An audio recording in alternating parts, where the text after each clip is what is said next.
시애틀 순복음교회 성도 여러분, 한 주간도 주님의 은혜 가운데 평안하셨습니까? 오늘도 참 좋은 날입니다. 이 귀하고 복된 이 아침에 하나님께 예배 드리심으로써 주님이 우리를 위해서 준비하신 그 기쁨과 평안이 저와 여러분들의 삶 속에 가득하기를 예수님의 이름으로 축원드립니다. 우리 다 같이 사도신경 하심으로써 8월 9일 둘째 주 주일 예배를 하나님께 드리겠습니다. 전능하사 천지를 만드신 하나님 아버지를 내가 믿사오며 그 외아들 우리 주 예수 그리스도를 믿사오니 이는 성령으로 잉태하사 동정녀 마리아에게 나시고 본디오 빌라도에게 고난을 받으사 십자가에 못 박혀 죽으시고 장사한 지 사흘 만에 죽은 자 가운데서 다시 살아나시며 하늘에 오르사 전능하신 하나님 우편에 앉아 계시다가 저리로서 산 자와 죽은 자를 심판하러 오시리라. 성령을 믿사오며 거룩한 공예와 성도가 서로 교통하는 것과 죄를 사하여 주시는 것과 몸이 다시 사는 것과 영원히 사는 것을 믿사옵나이다. 아멘. 오늘 은혜 받으실 하나님의 말씀은 에스더 4장 13절에서 16절 말씀입니다. 에스더 4장 13절에서 16절 말씀을 다 같이 합독하시겠습니다. 모르드게가 그를 시켜 에스더에게 화답하되 너는 왕궁에 있으니 모든 유다인 중에 홀로 목숨을 건지리라 생각하지 말라. 이때에 내가 만일 잠잠하여 말이 없으면 유다인은 다른 데로 말미암아 노임과 구원을 얻으려니와 너와 내 아버지 집은 멸망하리라. 내가 왕후의 자리를 얻은 것이 이때를 위함이 아닌지 누가 알겠느냐 하니 에스더가 모르드게에게 화답하여 이르되 당신은 가서 수산에 있는 유다인을 다 모으고 나를 위하여 금식하되 밤낮 3일을 먹지도 말고 마시지도 마소서. 나도 나의 시녀와 더불어 이렇게 금식한 후에 규례를 어기고 왕에게 나아가리니 죽으면 죽으리이다 하니라. 아멘. 함께 봉독한 말씀을 가지고 이때를 위하여 라는 제목으로 은혜 나누겠습니다. 우리는 지난 시간 포로로 끌려갔던 다니엘을 하나님께서 어떻게 지키시고 은혜를 입게 하시고 또 그를 높여주시는지에 대해서 살펴보았습니다. 다니엘이 자기의 뜻을 정하고 하나님 앞에서 자신을 더럽히지 않기로 결단하기 그 이전, 훨씬 이전부터 하나님은 뜻을 정하셨습니다. 하나님의 백성들이 더럽힌 저 예루살렘과 이스라엘을 다시 회복하실 것에 대하여 하나님은 뜻을 정하였고 예레미야를 통하여 그 모든 말씀이 사람들에게 선포되었습니다. 그것을 직접 체험했던 한 인물이 바로 다니엘이었다라는 사실입니다. 오늘은 에스더와 모르드게 그와 관련된 이야기들을 함께 나누면서 하나님의 말씀을 살펴보려 합니다. 에스더 2장 5절에서 7절 말씀을 한번 다 같이 보겠습니다. 도성 수산에 한 유다인이 있으니 이름은 모르드게라. 그는 베냐민 자손이니 기스의 증손이요 시므이의 손자요 야일의 아들이라. 전에 바벨론 왕 느부갓네살이 예루살렘에서 유다 왕 여고냐와 백성을 사로잡아 갈 때에 모르드게도 함께 사로잡혔더라. 그의 삼촌의 딸 하닷사 곧 에스더는 부모가 없었으나 그 용모가 곱고 아리따운 처녀라. 그의 부모가 죽은 후에 모르드게가 자기 딸같이 양육하더라. 아멘. 남유다의 18대 왕이었던 여호야김이 다스리던 시대에 바벨론 왕의 침공이 있었습니다. 그때 1차 포로로 끌려갔던 인물이 다니엘과 세 친구들이었습니다. 그 침공 이후에 그 1차 포로 이후에 여호야김은 4년 동안 바벨론 왕 느부갓네살을 잘 섬기고 조공을 바쳤었습니다.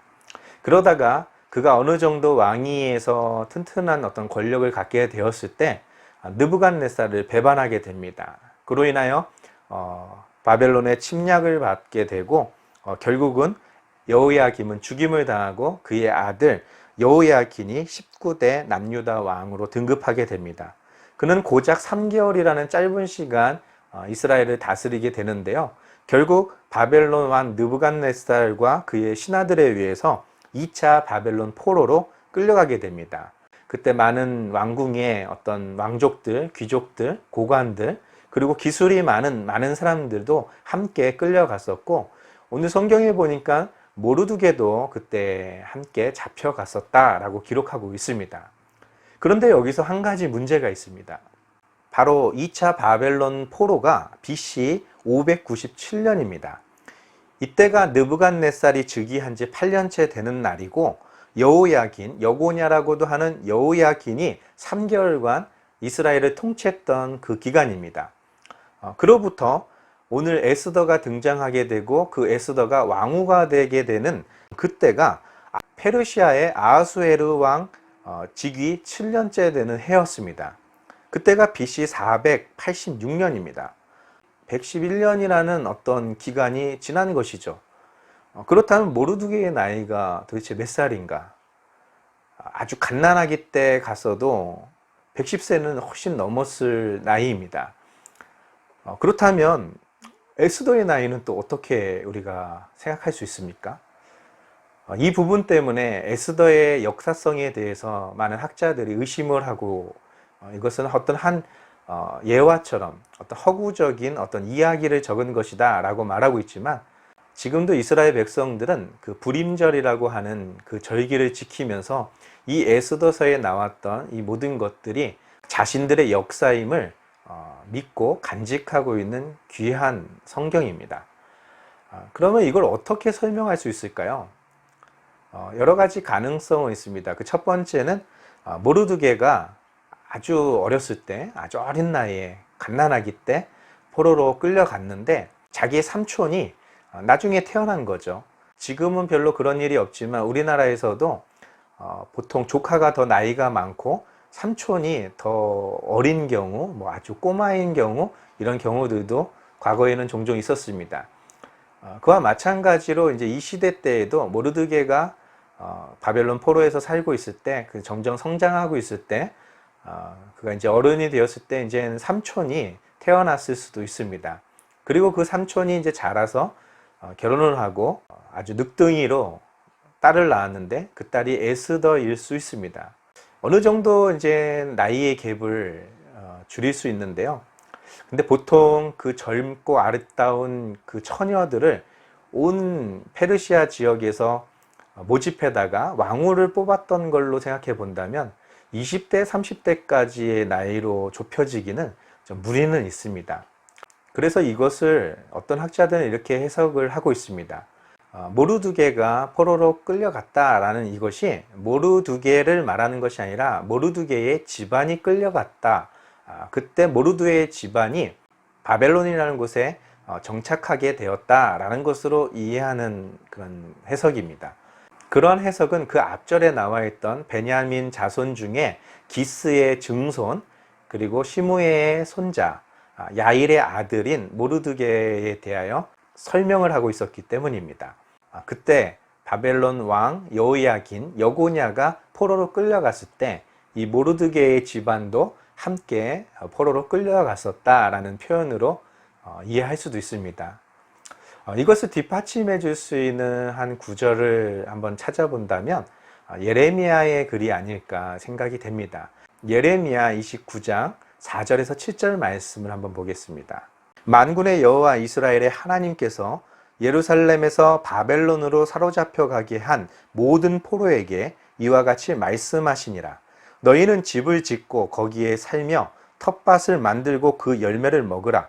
아내를 맞이하여 자녀를 낳으며 너희 아들이 아내를 맞이하며 너희 딸이 남편을 맞아 그들로 자녀를 낳게 하여 너희가 거기에서 번성하고 줄어들지 아니하게 하라. 너희는 내가 사로잡혀 가게 한 그 성읍의 평안을 구하고 그를 위하여 여호와께 기도하라.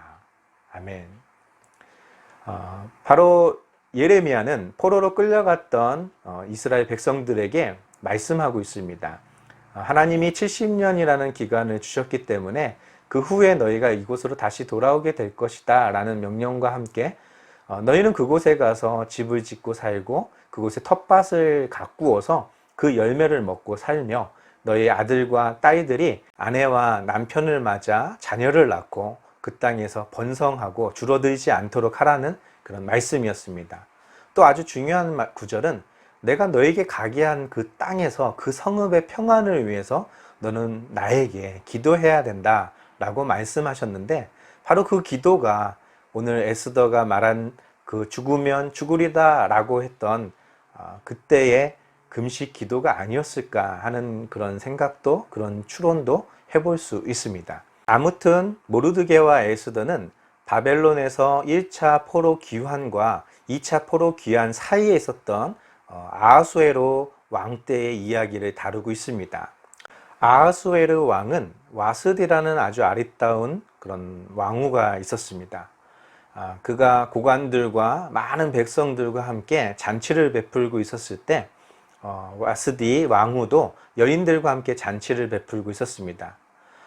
흥이 겹고 그 흥이 넘쳤던 그때에 왕이 명령을 합니다. 그의 신하들을 보내서 와스디에게 와서 그가 얼마나 아름다운지 그런 모든 고관들 앞에서 자랑하고 싶었습니다. 그런데 와스디는 그것을 좋게 여기지 않았고 그것을 거부했습니다. 그 소식을 들은 왕은 너무나 화가 났고 이것을 어떻게 처리해야 될지 고관들에게 물어봤을 때 고관들은 대답합니다. 이것은 왕을 무시한 것뿐만 아니라 우리 고관들도 무시한 것이고 이 페르시아에 있는 모든 사람들을 무시한 것입니다.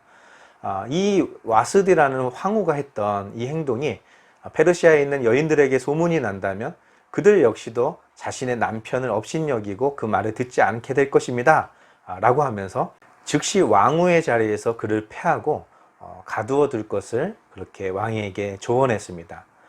화가 났던 왕은 그것이 좋겠다라고 생각이 돼서 변개치 못하는 페르시아의 법에 의해서 왕후를 폐위시키고 가두어 버리는 일들이 있었습니다.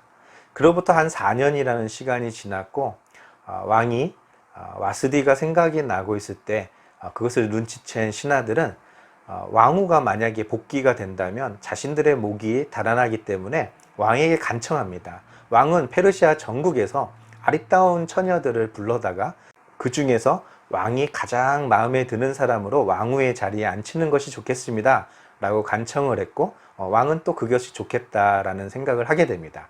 그때 등장하는 것이 바로 에스더입니다. 에스더 2장 16절에서 17절 말씀을 나같이 보겠습니다. 아하수에로 왕의 제7년 10월 곧 데벨월에 에스더가 왕궁에 인도되어 들어가서 왕 앞에 나가니 왕이 모든 여자보다 에스더를 더 사랑하므로 그가 모든 처녀보다 왕 앞에 더 은총을 얻은지라.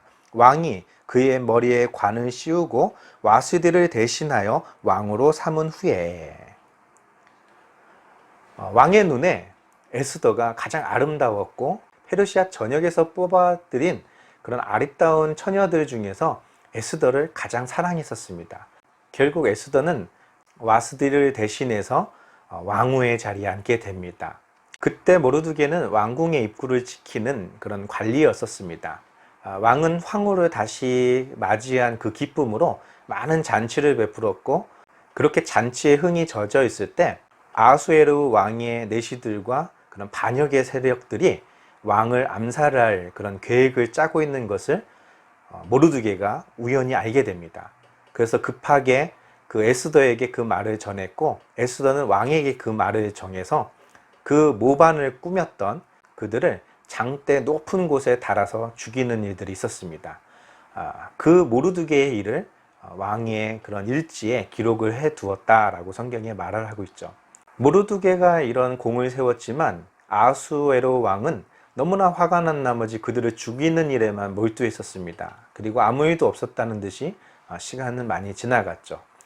에스더가 왕후에 있었을 당시에 아하수에로 왕의 가장 총애하는 신하가 있었습니다. 그의 이름은 하만이라는 사람이었고 그 하만이라는 사람의 권세는 굉장히 있었습니다. 많은 사람들이 그 하만 앞에 머리를 조아리고 그에게 굽신거렸는데 왕궁을 지키고 있었던 이 모르드게는 그 하만에게 머리를 조아리지 않았습니다. 이에 굉장히 불쾌하게 느꼈던 하만은 저 모르드게를 없애야겠다라는 결심을 하고 그가 유대인이라는 것을 알고 유대 민족까지도 완전히 다 멸살시키기로 작정을 합니다. 그래서 아하수에르 왕을 찾아와서 왕이시여, 제가 보니까 왕의 나라에는 왕의 그 통치 방침에 잘 따르지 않는 풍습을 가진 민족들이 있었습니다. 그들을 계속해서 남겨두는 것은 별로 좋지 않으니 저에게 그 임무를 맡겨주신다면 그 민족을 완전히 멸살시키겠습니다 라고 했을 때 아하수에로 왕의 입장에서는 정말 기쁜 일이지 않습니까? 자기의 정적이 될 가능성이 있는 사람을 제거한다는 것은 대제국을 다스리는 왕에게 있어서는 필수적인 요소였기 때문입니다. 그런데 이 하만이 아각 자손, 다시 말해서 아말렉의 후손입니다. 아말렉과 이스라엘 백성들은 참 출애굽 때부터 악연이 있는데 이 페르시아 시대까지도 이 악연은 계속해서 이어지고 있었습니다. 결국 그 하만에 의해서 왕의 도장이 찍혀진 조소가 전국으로 흩어졌었고 그 이스라엘 백성들을 죽일, 유대인들을 죽일 날짜를 그들이 명시해 놓았었습니다. 거기에 대하여 성경은 이렇게 기록하고 있습니다. 에스더 3장 7절 말씀을 보겠습니다. 아하수에로 왕 제12년 첫째 달 곧 니산월에 무리가 하만 앞에서 날과 달에 대하여 부루 곧 제비를 뽑아 12째 달 곧 아다러를 얻은지라. 여기 보니까 첫 번째 달 니산월이 나오는데요. 이것은 출애굽 당시의 첫 번째 달인 아비월과 같은 달입니다. 그 출애굽했던 그 달에 이스라엘 백성들을 죽일 작정을 지금 하고 있는 것이죠. 그들은 제비뽑기가 그들이 섬기는 신의 뜻이라고 생각했기 때문에 그 신의 뜻을 쫓아서 그 달에 유대 모든 민족들을 진멸하고 그 하루에 그들을 죽이고 그들의 모든 것을 약탈할 수 있는 그런 권한을 그 지역에 살고 있는 페르시아의 전역에 있는 많은 사람들에게 왕의 명령으로 조서를 내린 것입니다. 이제 이에 대해서 오늘 본문 말씀이 이제 등장하는 것이죠. 에스더 4장 13절에서 16절 말씀을 보겠습니다. 모르드게가 그를 시켜 에스더에게 화답하되 너는 왕궁에 있으니 모든 유다인 중에 홀로 목숨을 건지리라 생각하지 말라. 이때에 내가 만일 잠잠하여 말이 없으면 유다인은 다른 데로 말미암아 노임과 구원을 얻으려니와 너와 내 아버지 집은 멸망하리라. 내가 왕후의 자리를 얻은 것이 이때를 위함이 아닌지 누가 알겠느냐 하니 에스더가 모르드게에게 화답하여 이르되 당신은 가서 수산에 있는 유다인을 다 모으고 나를 위하여 금식하되 밤낮 3일을 먹지도 말고 마시지도 마소서. 나도 나의 시녀와 더불어 이렇게 금식한 후에 규례를 어기고 왕에게 나아가리니 죽으면 죽으리이다 하니라. 아멘. 하만이 왕의 명령을 빙자해서 유대 민족들을 죽일 조서를 전국에 배포했습니다. 이 소식을 들은 모르드게는 옷을 찢고 슬피 울면서 굵은 베옷을 입고 굉장히 하나님 앞에 기도하면서 이 고난의 때를 하나님 극복하게 해달라고 기도를 합니다. 그 당시 풍습에는 그 굵은 베옷을 입은 사람은 왕궁에 들어올 수 없었습니다. 왕궁 문을 지켜야 되는 모르드게의 입장에서는 왕궁 문에 들어올 수 없게 되고 그 사실이 길어지면 모르드게의 신상에도 많이 안 좋은 일이 있기 때문에 왕후였던 에스더는 빨리 그 옷을 벗기고 좋은 옷을 입힐 수 있도록 그의 시녀를 보내는 장면이 나옵니다. 모르드게는 그것을 거부했고 에스더는 무엇 때문인지 왜 이렇게 괴로워하는지를 알고 싶어서 자신의 신복을 보냅니다. 모르드게는 그 신복에게 말합니다. 이런 조소가 지금 하만의 계획이 페르시아 전역에 지금 선포되었다. 그런 말을 하면서 왕에게 나가서 이것을 멈출 수 있는 사람은 에스더 너뿐이다 라는 그런 부탁을 하는 것이죠. 에스더는 말합니다. 왕이 부르기 전에, 이 나라 풍습에서 왕이 부르기 전에 먼저 왕 앞에 나아갔을 때 금수를 내밀지 않으면 그 자리에서 죽임을 당하는 그런 풍습이 있었습니다. 그러니까 왕 앞에는 부르기 전에는 아무나 설 수 없었습니다. 그가 왕으로 할지라도 그런 법도가 있었습니다. 그런 사정을 이제 모르드게에 전달하자 왕후가 됐다고 해서 너 하나만 목숨을 건질 거라고 너도 생각하지 말아라. 너도 유대인이다 라는 것이죠. 네가 만약에 나서지 않고 말하지 않는다면 하나님은 다른 방법을 통해서 유다 민족을 건져주시고 구원하시겠지만 너와 너의 집안은 다 망하게 될 것이다. 왜냐하면 너를 왕으로 앉힌 것이 하나님이 이때를 위해서 행하신 것이라는 것이 모르드게의 말이었습니다. 이 말을 듣자마자 에스더는 좋습니다. 오빠의 말대로 내가 할 테니까 그 수산궁에 있는 많은 유대인들, 모든 유대인들을 모아다가 나를 위해서 3일 동안 금식하며 기도해 주세요. 나도 내 시녀와 함께 금식하고 기도한 후에 법도를 깨고 내가 왕 앞에 나가겠습니다. 라고 말한 것이죠. 죽으면 내가 죽겠습니다. 라는 각오였었습니다. 결국 왕 앞에 나온 에스더를 본 아하수에로 왕은 무엇 때문인지 되게 반갑게 금수를 내밀면서 에스더를 반겼습니다. 에스더에게 묻습니다. 네가 무엇을 원하냐? 나라의 절반이라도 내게 주겠다. 에스더는 내가 당신과 당신의 가장 큰 충신인 저 하만을 위해서 잔치를 베풀려고 하는데 하만하고 같이 제 잔치에 참여해 주세요 라는 간청을 하죠. 왕은 너무나 기뻤고 자기의 충신을 위해서도 그런 자리를 베풀어 준다는 그런 에스더의 모습이 와스디와는 완전히 다른 모습이죠. 너무나 기뻤습니다. 잔치가 벌어졌고 왕은 기쁜 나머지 에스더에게 묻습니다. 무엇을 원하는가? 내가 나라의 절반을 달라 해도 내가 그 나라를 주겠다고 합니다. 그러자 에스더가 또 소원을 빕니다. 내일도 또 잔치를 열 테니 이 하만과 함께 제 잔치에 참여해 주세요 라는 말이었습니다. 그러자 왕은 흔쾌히 또 허락을 했고 집으로 돌아갔던 하만은 너무나 기뻤습니다. 왕후께서 정말 다른 모든 고관들도 있는데 나만 혼자 우리 왕하고 독대하면서 이 잔치를 베풀어 주시니 얼마나 기쁜가. 기쁨에 잠겨 있었습니다. 그런데 왕궁을 나가면서도 모르드게를 보았겠죠. 이 모르드게를 보면 그의 기쁨도 잠시일 뿐 사라집니다. 이제 죽일 모든 계획이 다 세워졌지만 제비 뽑은 날짜가 12째 달이었기 때문에 기다리는 수밖에 없었습니다. 왜냐하면 신이 정해준 기간이기 때문입니다. 고대 사람들의 마음속에는 신이 정해준 때에 움직여야 했기 때문입니다. 그래서 부글부글 속이 끓지만 기다리고 있을 수밖에 없는 거죠. 그런 마음을 그의 하만의 아내가 듣고 뭘 그때까지 기다리십니까? 저 모르드게만이라도 먼저 해치우십시오. 그러자 하만이 그 말을 좋게 여기고 자기 집 마당에다가 50규빗이나 되는 높은 장대를 세워놓고 저 모르드게를 죽여야겠다라는 생각을 갖고 있습니다. 아무튼 그 모르드게를 죽여야겠다는 결심이 선 하만은 왕에게 간청하기 위해서 왕궁으로 들어가게 됩니다. 그러고 있을 때 아하수에로 왕이 잠자리에 들려고 하는데 잠이 오지 않아서 과거의 그 역사들을 이렇게 기록들을 살펴보게 됩니다. 그때 자기의 내시와 자기의 신하들이 자신을 모반하고 죽이려던 것을 저 왕궁 궁궐 입구를 지키고 있었던 모르드게에 의해서 그것이 발각이 되고 그들이 처행했던 그 기록들이 있습니다. 그래서 왕이 궁금했습니다. 신하를 불러서 이 모르드게에게 상을 베풀었니? 라고 말하자 아니요, 그때는 아무 상도 내리지 않았습니다. 그도 그럴 것이 화가 났던 임금은 그들을 없애는 거에 몰두했고 화가 몹시 나 있었기 때문에 상을 주는 것을 아마 깜빡 잊지 않았을까 싶습니다. 그러자 아하수에로 왕은 사람들에게 묻습니다. 거기 누구 없는지, 고관이 없는지. 그때 마침 이제 하만이 모르드게를 죽이는 허락을 받으려고 왕에게 왔다가 왕의 앞에 서게 됩니다. 하만에게 묻습니다.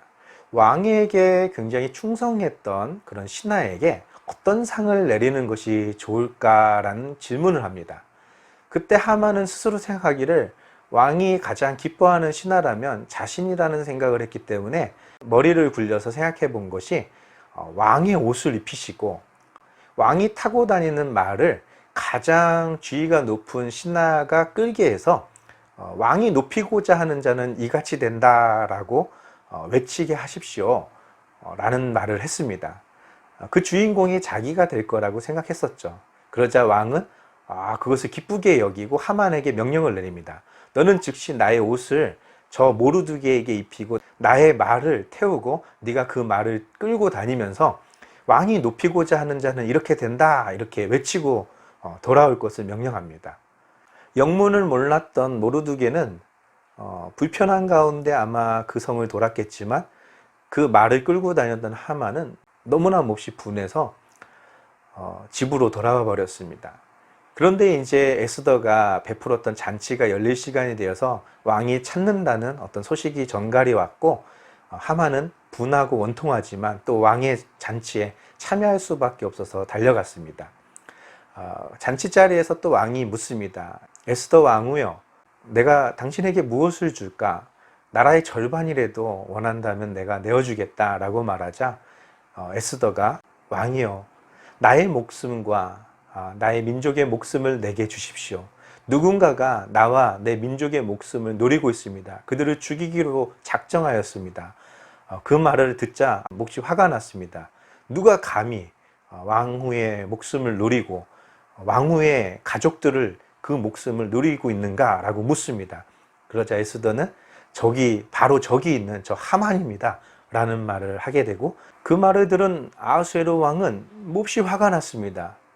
자신이 너무 신이 맺고 너무나 자신이 아꼈던 신하인 하만이 자기의 왕후의 목숨을 노리고 그 가족들의 목숨을 앗아갈 준비를 했다는 말에 너무나 화가 나서 그 자리를 박차고 밖으로 나가버립니다. 하만은 갑자기 왕후여 왜 그러십니까? 라고 하면서 엎드리면서 살려달라고 빌고 있습니다.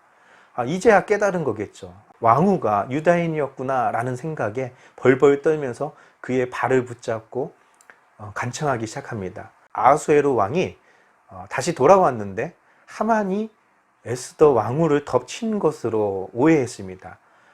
아하수에로 왕은 이제 완전히 정신이 나가버렸습니다. 이 하만, 이 녀석이 이제는 왕후까지 더럽히려고 하는구나. 말씀이 끝나자마자 신하들은 하만을 체포해버립니다. 그의 눈을 가리고 하만을 체포해버립니다. 왕은 너무나 흥분했고 너무나 화가 났습니다. 그러자 누군가의 기뜸에 저 하만이 모르드게라는 충신, 그 신하를 죽이기 위해서 자기 집 마당에 장대를 높이 달았습니다. 결국 하만은 자신이 모르드게를 죽이려던 그 장대에 달려서 죽임을 당하게 됩니다. 이것이 바로 이스라엘이 지금도 지키고 있는 축제인 부림절입니다. 에스더 8장 17절 말씀을 함께 보겠습니다. 왕의 어명이 이르는 각 지방, 각 읍에서 유다인들이 즐기고 기뻐하여 잔치를 베풀고 그날을 명절로 삼으니 본토 백성이 유다인을 두려워하여 유다인 되는 자가 많더라. 바로 부림절에 대한 구절입니다. 출애굽 때에 양이 대신 죽음으로 이스라엘 백성들은 살고 이집트의 모든 장자는 죽임을 당했던 사건이 있었습니다. 오늘 이 하만을 통해서 하나님이 하시는 일도 그와 마찬가지입니다. 하만이 그렇게 죽임을 당함으로써 모르드게가 영광을 누리게 되었고 모든 사람들이 유다인이 되기를 바랄 정도로 그들을 두려워하고 그들을 경외하는 어떤 그런 일들이 벌어지고 있었다는 것입니다. 제국의 주인은 페르시아 왕이었는데도 말입니다. 왜 바벨론의 고관들이 다니엘과 세 친구들을 풀무불과 그 사자굴에 집어넣으려 했을까요? 바로 유대인들이 이해할 수 없는 어떤 힘에 의해서 그들이 항상 높은 자리를 차지하고 그들에게 많은 부와 명예가 있었다는 것입니다. 오늘날 유대인들도 그렇지 않습니까? 그렇게 핍박을 받았고 불과 100년도 되지 않은 역사 속에서 유대인들은 유럽 전역에서 학살을 당했었습니다.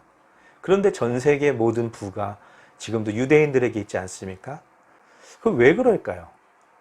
다니엘이 그렇게 높임을 받은 것이 우연이었을까요? 에스더가, 모르드게가 이렇게 하나님 앞에 존귀케 여김을 받고 그 페르시아 제국의 왕 앞에서도 존귀케 여김을 받은 것이 우연이었겠습니까? 하나님의 뜻이었습니다. 이때를 위함이었습니다. 바로 이 모든 역사를 통해서 기록하신 것은 예수 그리스도가 이 땅에 오실 때를 위함이었습니다. 바로 예수님께서 이 땅에 오셔서 유월절 어린 양의 피로 이곳에 오셨습니다. 그리고 많은 사람들을 위해서 죽임을 당하시고 그리고 그가 부활하신 날을 기점으로 50일째 되는 해에 성령을 보내주셨습니다. 그 성령과 함께했던 초대교회는 많은 열매와 많은 이방인들을 주께로 돌아오게 하는 그런 추수절, 수장절, 장막절과 같은 모든 민족이 하나님의 성에 거하게 되는 그런 일들이 있었습니다. 또 성전이 파괴되고 그 성전을 수복하는 수전절이 있었고 또 그리고 그들의 말일에 하나님의 불임절을 통해서 이스라엘 모든 사람들이 회복되는 것에 대하여 성경은 기록하고 있습니다. 이스라엘의 달력이 우연이었을까요? 하나님은 말씀하십니다. 나는 알파와 오메가 처음과 마지막이라고. 바로 예수께서 이 땅에 오실 때 그가 메시아임을, 그들이 온 세상을 구원하시는, 그가 온 세상을 구원하는 하나님의 종인 것을, 하나님의 아들인 것을 알아보게 하시려는 하나님의 뜻이었습니다. 그것을 믿고 의지하는 자들은 구원을 받고 오늘날 우리와 같이 천국 백성이 되었지만, 아직도 믿지 않는 모든 사람들은 이 복음을 알지 못하고 죽임 가운데 있게 될 것입니다. 성경 말씀 한 구절 읽고 마치려고 합니다. 에스더 10장 3절 말씀입니다. 유다인 모르드게가 아수에로 왕의 다음이 되고 유다인 중에 크게 존경받고 그의 허다한 형제에게 사랑을 받고 그의 백성의 이익을 도모하며 그의 모든 종족을 안위하였더라. 아멘. 그는 하만을 대신해서 페르시아의 총리가 됩니다. 왕이 하만에게 있었던 반지를 모르드게에게 끼게 해주고 그는 왕 다음으로 존귀한 자가 됩니다. 요셉이 그랬던 것처럼 하나님께서 출 바벨론 때에도 그러한 역사를 다시 재현하셨습니다. 그리고 하나님은 우리에게 베드로 사도를 통하여 말씀하였습니다. 너희는 택하신 족속이요 왕 같은 제사장이요 거룩한 나라요 그의 소유된 백성이니 라는 말씀이었습니다. 바로 그 말씀이 여러분들과 저에게 주신 하나님의 약속의 말씀인 줄 믿습니다. 이제 한 주간도 이 주님의 은혜, 이 주님이 우리를 이때를 위해서 준비하게 하시고 또 우리가 고난당할 때 그것을 해결하기 위하여 하나님이 준비하신 모든 때, 모든 것들을 감사하면서 한 주간도 승리하는 저와 여러분 되기를 예수님의 이름으로 축원드립니다. 다 같이 기도하겠습니다. 살아서 역사하시는 좋으신 아버지 하나님, 감사와 찬양을 드립니다. 주의 말씀대로 살기로 뜻을 정하고 주의 뜻대로 행하는 우리의 모든 여정 속에 하나님이 우리를 기뻐하시고 높여주시고 우리를 평안케 하시고 우리를 보호해 주셔서 너무나 감사합니다. 그러나 우리가 뜻을 정하기 그 이전부터 하나님의 정하신 때를 위하여, 이 때를 위하여 우리를 세우시고 우리를 영화롭게 하여 주심을 너무나 감사합니다. 이제 주님 오시는 그날까지 우리 시애틀 순복음교회 성도님들과 이 부족한 종이 이곳에 세워지심이 하나님의 때를 위함인 것을 알게 도와주시고 죽으면 죽으리라는 그런 믿음을 가지고 충성하게 도와주옵소서. 끝까지 주님의 길을 걷는 하나님의 거룩한 자녀 되게 도와주시옵소서. 예수님의 이름으로 감사하며 기도드리옵나이다. 아멘. 우리 다 같이 주기도문 하심으로써 8월 9일 둘째 주 주일 예배를 모두 마치도록 하겠습니다. 하늘에 계신 우리 아버지여, 이름이 거룩히 여김을 받으시오며 나라가 임하시오며 뜻이 하늘에서 이루어진 것 같이 땅에서도 이루어지리이다. 오늘 우리에게 일용할 양식을 주시옵고 우리가 우리에게 죄 지은 자를 사하여 준 것 같이 우리의 죄를 사하여 주시옵고 우리를 시험에 들게 하지 마시옵고 다만 악에서 구하시옵소서. 나라와 권세와 영광이 아버지께 영원히 있사옵나이다. 아멘. 오늘 하나님의 말씀에 은혜 많이 받으셨습니까? 바로 이 말씀이 우리의 힘입니다.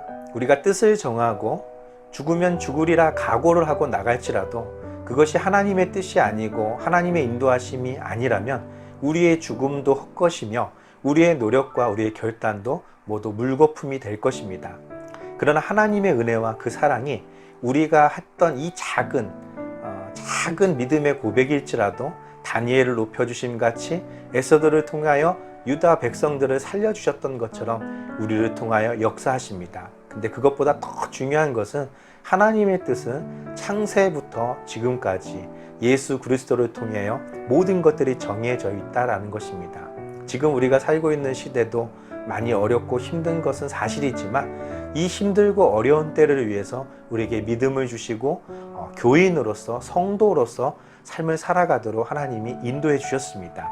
이 믿음 끝까지 간직하시고 주님 오시는 그날까지 귀하게 쓰임받고 상급받는 저와 여러분 되시기를 예수님의 이름으로 축원드립니다. 한 주간도 주님의 은혜 가운데 평안하시길 바랍니다. 할렐루야.